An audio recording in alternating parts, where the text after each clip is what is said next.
Hello, listeners. This is part 3 of Project 2025. As usual, I'm not going to do any editing on this, so you're going to hear any breaths, mistakes, or weird body noises.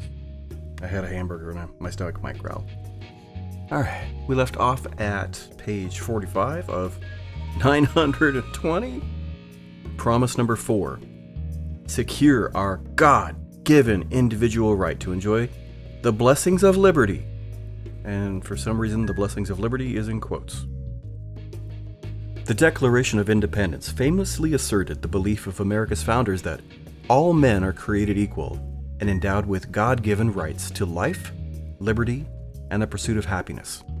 It's the last, the pursuit of happiness, that is central to America's heroic experiment in self-government. When the founders spoke of pursuit of happiness, what they meant might be understood today as, in essence, pursuit of blessedness. Really? That is, an individual must be free to live as his Creator ordained, to flourish. Our Constitution grants each of us the liberty to do not what we want, but what we ought. This pursuit of the good life is found primarily in family, marriage, children, Thanksgiving dinners, and the like. Many find happiness through their work. Think of dedicated teachers or healthcare professionals you know, entrepreneurs or plumbers throwing themselves into their businesses. Anyone who sees a job well done as a personal reward. Religious devotion and spirituality are the greatest source of happiness around the world. Oh, I disagree with that. I find a lot of religious people to be quite miserable. Still, others find themselves happiest in their local voluntary communities of friends, their neighbors, their civic or charitable work. The American Republic was founded on principles prioritizing and maximizing individuals' rights to live their best life, or to enjoy what the framers called the blessings of liberty. It's this radical equality, liberty for all, not just of rights, but authority, that the rich and powerful have hated about democracy in America since 1776. It's a very noisy helicopter outside. Stand by.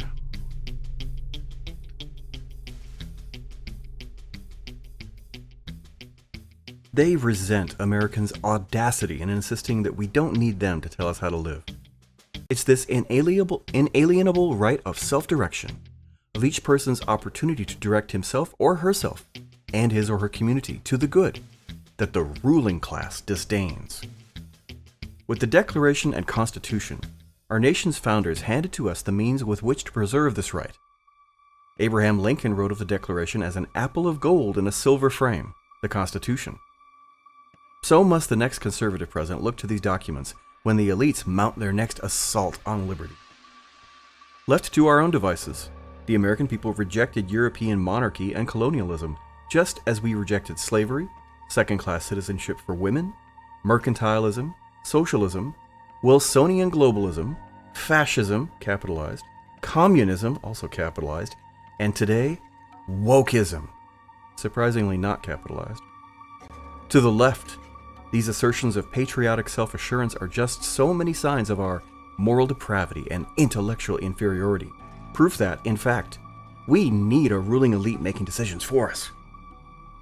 But the next conservative president should be proud, not ashamed of Americans' unique culture of social equality and ordered liberty.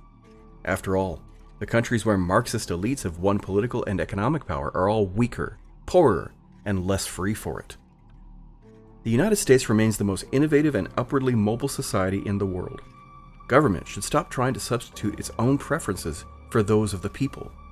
And the next conservative president should champion the dynamic genius of free enterprise against the grim miseries of elite-directed socialism. The promise of socialism, communism capitalized, Marxism capitalized, progressivism not capitalized, fascism capitalized, whatever name it chooses, is simple. Government control of the economy can ensure equal outcomes for all people. The problem is that it has never done so. There is no such thing as, quote, the government. There are just people who work for the government and wield its power, and who, at almost every opportunity, wield it to serve themselves first and everyone else a distant second. This is not a failing of one nation or socialist party, but inherent in human nature. Nighttime satellite images of the Korean peninsula famously show the free market south lit up, with homes, businesses, and cities electrified from coast to coast. By contrast, communist North Korea is almost completely dark, except for the small dot of the capital city, Pyongyang, where a psychotic dictator and his cronies live. The same phenomenon is on display in the infuriating fact that 4 of the 6 richest counties in the United States are suburbs of Washington, D.C., a city infamous for its lack of native productive industries. We see the same corruption expressed on an individual level, whether billionaire climate activists who want to outlaw carbon-fueled transportation fly to A-list conferences on their private jets, or when COVID-19 shut down politicians like former House Speaker Nancy Pelosi and California Governor Gavin Newsom were caught at the hair salon or dining at fancy restaurants after moralizing about how everyone else must stay home and forgo such luxuries during the pandemic. For socialists, who are almost always well-to-do, socialism is not a means of equalizing outcomes, but a means of accumulating power. They never get around to helping anyone else. The Soviet Empire was a social and economic failure. North Korea, despite the opulence of its tyrants, is one of the poorest nations in the world. Cuba is so corrupt that its people regularly risk their lives to escape to Florida on rafts. Venezuela was once the richest nation in South America. Today, a decade after a Marxist dictator took over, 94% of Venezuelans live in poverty. Even socialist Senator Bernie Sanders' home state of Vermont was forced to repeal the state's single-payer healthcare system just 3 years after creating it. I'm not sure that's true. I'm not here to fact check. I'm just here to read and make snarky comments. In every case, socialist elites promised that if only they could direct the economy, everything would be better. Very quickly, everything got worse. In socialist nation after socialist nation, the only way the government could keep its disgruntled people in line was to surveil and terrorize them. By contrast, in countries with a high degree of economic freedom, elites are not in charge because everyone is in charge. People work, build, invest, save, and create according to their own interests and in service of the common good of their fellow citizens. There is a reason why the private economy hews to the maxim, "the customer is always right," while government bureaucracies are notoriously user-unfriendly, just as there is a reason why private charities are cheerful and government welfare systems are not. It's not because grocery store clerks and PTA moms are good and federal bureaucrats are bad. It's because private enterprises, for-profit and non-profit, must cooperate to give, to succeed. So as the American people take back their sovereignty, constitutional authority, respect for their families and communities, they should also take back their right to pursue the good life. The next president should promote pro-growth economic policies that spur new jobs and investment, higher wages, and productivity. Yes, that agenda should include overdue tax and regulatory reform, but it should go further and include antitrust enforcement against corporate monopolies. It should promote educational opportunities outside the woke-dominated system of public schools and universities, including trade schools, apprenticeship programs, and student loan alternatives that fund students' dreams instead of Marxist academics. Just as important as expanding opportunities for workers and small businesses, the next president should crack down on the crony capitalist corruption that enables America's largest corporations to profit through political influence rather than competitive enterprise and customer satisfaction.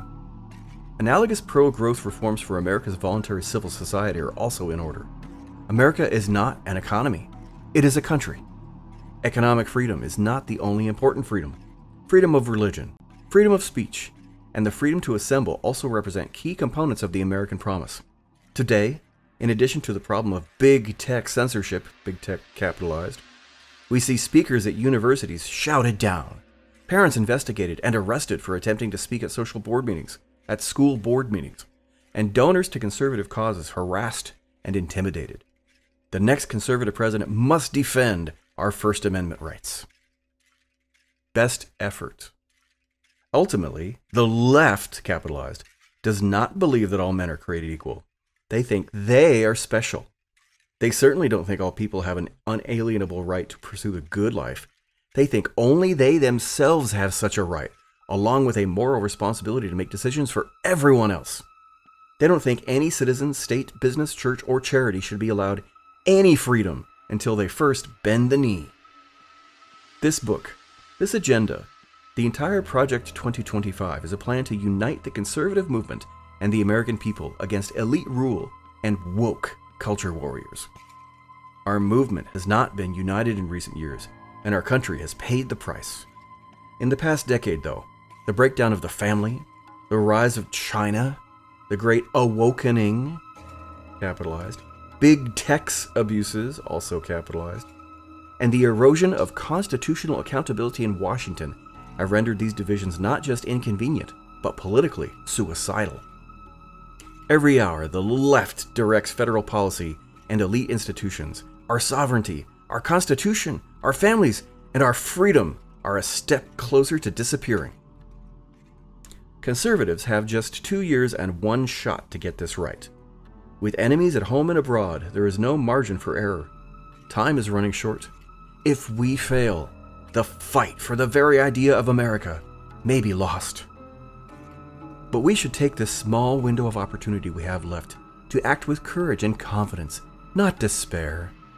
The last time our nation and movement were so near defeat, we rallied together behind a great leader and great ideas, transcended our differences, rescued our nation, and changed the world. It's time to do it again. Now, as then, we know who we are fighting and what we are fighting for our republic, our freedom, and for each other. The next conservative president will enter office on January 20th, 2025 with a simple choice: greatness or failure. It will be a daunting test, but no more so than every generation of Americans has faced and passed. The conservative promise represents the best effort of the conservative movement in 2023, and the next conservative president's last opportunity to save our republic. Section 1. Taking the reins of government. America's bicentennial, which culminated on July 4th, 1976, was a spirited and unifying celebration of our country, its founding, and its ideals. As we approach our nation's 250th anniversary, which will take place during the next presidency, America is now divided between two opposing forces: woke revolutionaries and those who believe in the ideals of the American Revolution. The former believe that America is, and always has been, systematically racist, and that it is not worth celebrating and must be fundamentally transformed, largely through a centralized, administrative state. The latter believe in America's history and heroes, its principles and promise, and in everyday Americans and the American way of life. They believe in the Constitution and Republican government. Conservatives, the Americanists in this battle, is that a word? Must fight for the soul of America, which is very much at stake. Just 2 years after the death of the last surviving Constitutional Convention delegate, James Madison, Abraham Lincoln warned that the greatest threat to America would not come from without, but from within. No kidding. This is evident today. Whether it be the mask and vaccine mandates, school and business closures, efforts to keep Americans from driving gas cars or using gas stoves, or efforts to defund the police, indoctrinate school children, alter beloved books, abridge free speech, undermine the colorblind ideal, or deny the biological reality that there are only two sexes, the left's steady stream of insanity appears to be never-ending. The next administration must stand up for American ideals, American families, and American culture, all things in which, thankfully, most Americans still believe. I don't know why I'm doing a bad Nixon impersonation. Highlighting this need, former director of the Office of Management and Budget Russ Vought writes in Chapter 2, "The modern conservative president's task is to limit, control, and direct the executive branch on behalf of the American people. At the core of this goal is the work of the White House and the central personnel agencies. Article 2 of the Constitution vests all federal executive power in a president, made accountable to the citizenry through regular elections. Our founders wrote, "The executive power shall be vested in a President of the United States of America." Accordingly, Vaught writes, it is the President's agenda that should matter to the departments and agencies, not their own. Yet the federal bureaucracy has a mind of its own. Federal employees are often ideologically aligned, not with the majority of the American people, but with one another, posing a profound problem for a Republican government, a government of, by, and for the people. As Donald Devine, Dennis Kirk, and Paul Dans write in Chapter 3, an autonomous bureaucracy has neither independent constitutional status nor separate moral legitimacy. Byzantine personnel rules provide the bureaucrats with their chief means of self-protection. What's more, knowledge of such rules is used to thwart the president's appointees and agenda. As Devine, Kirk, and Dans write, managing the immense bureaucracy of the federal government is impossible without an understanding of the key central personnel agencies and their governing laws and regulations. Many of these laws and regulations governing a largely underworked, overcompensated, and unaccountable federal civilian workforce are so irrational that they would be comical in a less important context. This is true whether it comes to evaluating employees' performance or hiring new employees. Only in the federal government could an applicant in the hiring process be sent to the front of the line because of a history of drug addiction or alcoholism, or due to morbid obesity, irritable bowel syndrome, or a psychiatric disorder. The next administration should insist that the federal government's hiring, evaluation, retention, and compensation practices benefit taxpayers rather than benefiting the lowest rung of the federal workforce. In order to carry out the president's desires, political appointees must be given the tools, knowledge, and support to overcome the federal government's obstructionist human resources departments. More fundamentally, the new administration must fill its ranks with political appointees. Devine, Kirk, and Dans observe that the Trump administration appointed fewer political appointees in its first few months in office than any other recent presidency. Keep in mind this was written in 2023, so they're talking about his reign of terror between 2017 and 2021. This left career employees in charge in many places. This can occur even after departments have been fully staffed with political appointees. Vaught writes that the White House Office of Management and Budget, OMB, should establish a reputation as the keeper of commander's intent. Yet, OMB is dominated by career employees who often try to overrule political appointees serving in the various executive departments. Empowering political appointees across the administration is crucial to a president's success. Above all, the president and those who serve under him or her must be committed to the Constitution and the rule of law.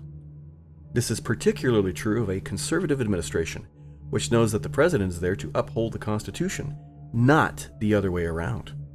If a conservative administration does not respect the Constitution, no administration will. In Chapter 1, former Deputy Chief of Staff to the President Rick Dearborn writes that the White House counsel must take seriously the duty to protect the powers and privileges of the president from encroachments by Congress, the judiciary, and the administrative components of departments and agencies. Equally important, the president must enforce the Constitution and laws as written, rather than proclaiming new law unilaterally. Presidents should not issue mask or vaccine mandates, arbitrarily transfer student loan debt, or issue monarchical mandates of any sort. Legislatures make the laws in a republic, not executives.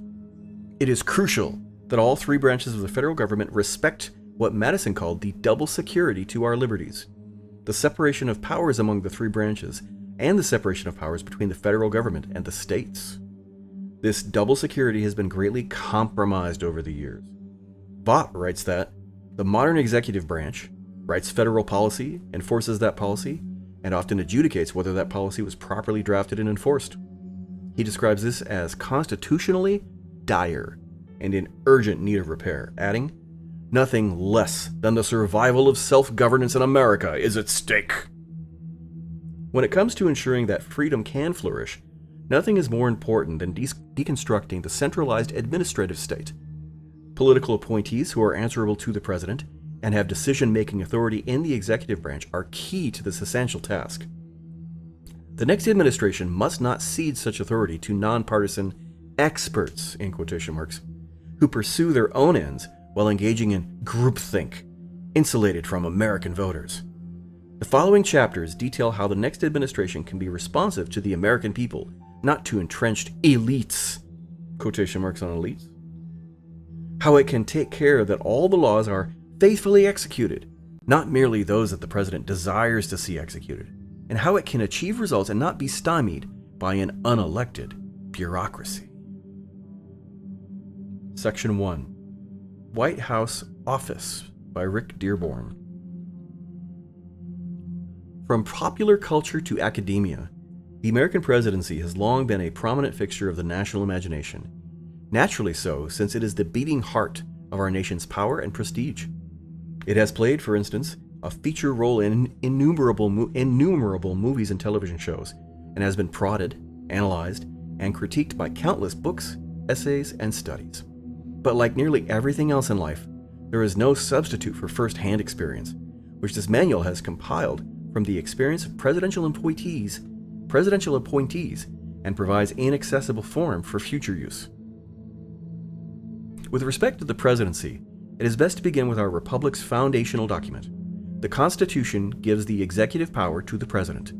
It designates him as commander-in-chief and gives him the responsibility to take care that the laws be faithfully executed. It further prescribes that the president might seek the assistance of the principal officer in each of the executive departments. Beginning with George Washington, every president has been supported by some form of White House office consisting of direct staff officers as well as a cabinet comprised of department and agency heads. Since the inaugural administration of the late 18th century, citizens have chosen to devote both their time and their talent to defending and strengthening our nation by serving at the pleasure of the president. Their shared patriotic endeavor has proven to be a noble one.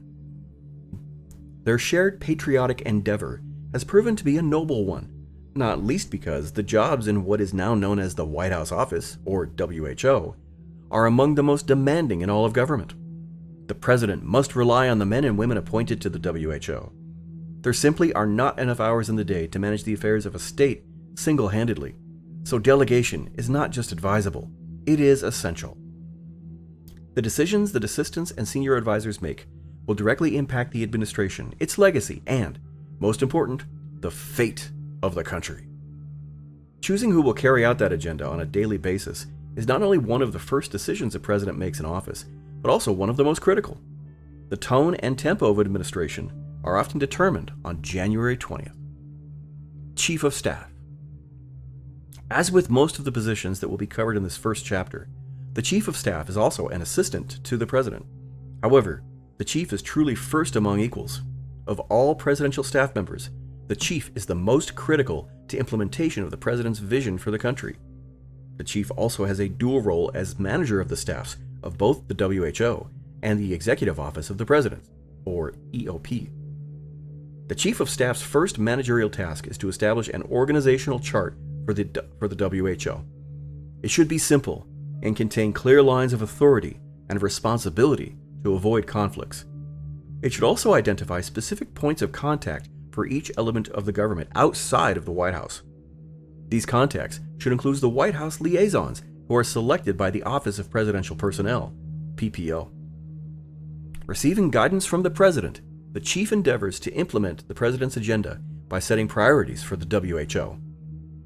This process begins by taking stock of the President's campaign promises, identifying current and prospective opportunities, and then delegating policy priorities among the departments and agencies of the Cabinet and throughout the three White House Policy Councils, the National Economic Council, NEC, the Domestic Policy Council, DPC, and the National Security Council, NSC.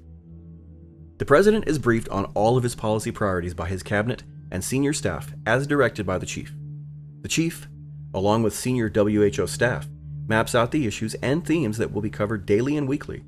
The Chief then works with the Policy Councils, the Cabinet, and the Office of Communications and Office of Legislative Affairs, OLA, to sequence and execute the rollout of policies and announcements. White House counsel and senior advisors and senior counselors are also intimately involved. All senior staff report to the Chief of Staff, either directly or through his 2 or 3 deputies, unless the president determines that a particular assistant to the president reports directly to him. Most chiefs have interacted directly with cabinet officers and a select number of direct reports. In most cases, the direct reports to the chief are his 2 or 3 deputies, the communications director, PPO director, White House counsel, and senior advisors. Occasionally, the Office of Public Liaison, OPL, the Cabinet Secretary, and Intergovernmental Affairs, IGA, also report directly to the chief. Usually, however, they report instead to a Deputy Chief of Staff. The Chief of Staff's main challenge is time management. His use of his deputies, meetings with senior staff, and direction provided to the WHO must all balance with the daily needs of the president. A successful chief steers the West Wing using his management of and influence with the various individuals and entities around him. It goes without saying that selecting the right person to be chief is vital. Deputy Chiefs of Staff. In recent years, presidents typically have appointed 2 Deputy Chiefs of Staff, a Deputy Chief of Staff for Management and Operations, and a Deputy Chief of Staff for Policy. There also have been other types of Deputy Chiefs whose roles have included, for example, overseeing strategy, planning, and implementation. Chiefs of Staff have then occasionally appointed a Principal Deputy Chief to be in charge of guiding decision-making, organizational structure, and information flow. Principal Deputy Chiefs of Staff. Not all Chiefs of Staff have tapped a Principal Deputy. A major reason is that doing so adds another layer of command complexity. When Principal Deputies have been installed, their roles have varied based on the needs of particular chiefs. Most Principal Deputies have functioned as doorkeepers, sorting through action items, taking on those that can be handled at their own level, and passing up others that truly require the attention of the Chief of Staff or the President. Principal Deputies also have assumed control of the scheduling functions, normally under the Operations Deputy, and have worked directly with the policy councils at the direction of the Chief of Staff. The OPL and Office of Political Affairs, OPA, also have reported to a Principal Deputy. Deputy Chief of Staff for Management and Operations. The Deputy Chief of Staff for Management and Operations oversees the President's schedule and all logistical aspects of his movement within and outside of the White House. For example, both air travel on Air Force One and Marine One, and ground transportation. This deputy also interfaces directly with the Secret Service, as well as the military offices tasked with keeping the President and his family safe. In the past, this deputy has also worked with the NSC, the Secretary of Defense, the Secretary of State, and the intelligence community, and on advancing all foreign trips. If their roles are separated from that of the policy deputy, this deputy should have a strong grasp of international affairs and robust foreign policy credentials. Taking a sip of my beer. Oh yeah, I'm having a beer. You didn't think I was going to read this sober, did you? This deputy further manages all facets of the working White House: technology, grounds management, support staff, personnel administration, and communications. This individual therefore needs to be meticulous and ideally should possess a great deal of command and control experience. Deputy Chief of Staff for Policy. In some administrations, the functions of the IGA, OPA, and OPL and other advisors within the WHO have fallen under the Deputy Chief of Staff for Policy.